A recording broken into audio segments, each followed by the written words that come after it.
како покривање на дел од трошоците во производството на земјоделски култури, односно на храна, генерално.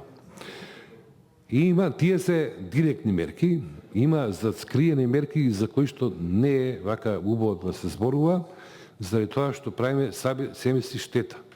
А тоа е ова кажување за поддршка на извоз на вино, тоа ние поддржуваме, ама не е добро да го зборуваме заради тоа што би можеле во некоја ситуација да имаме штета од сето тоа.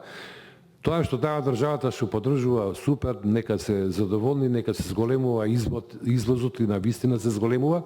18.000 флаши до пред ковид кризата на дневна основа низ целиот свет, 18.000 флаши македонско вино се отвара на секаде низ светот, секој ден за 24 сати. Сега е променета ситуацијата, но сакам да кажам која прогресија ја направи овој сектор во изминатите деценија и пол, да речем, 15 години, и уште колку можеме дополнително да го развиваме и да имаме од сето тоа интерес.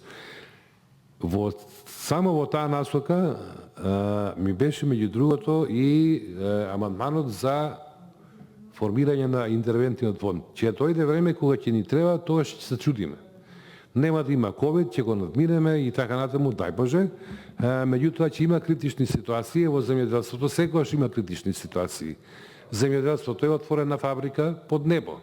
Може да биде добро, може да биде лошо. И вие знаете дека секоја четврта година земјоделска е добра година, сите од други три се така.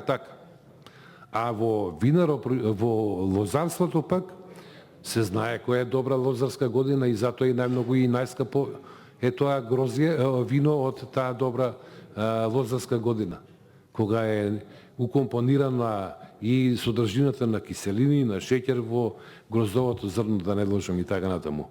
Значи, повторно ќе апелирам до пратениците, навистина да размислите за поддршката на амандманот кој што ги имаме предложено, а што се однесува до господинот Панчо Минов, одеме понатаму, ајде сега нека биде покрај пшеницата и гроздјето стратешка култура, ами ја би рекол и оризот. Ќе дојде време и за него. Фала ми многу.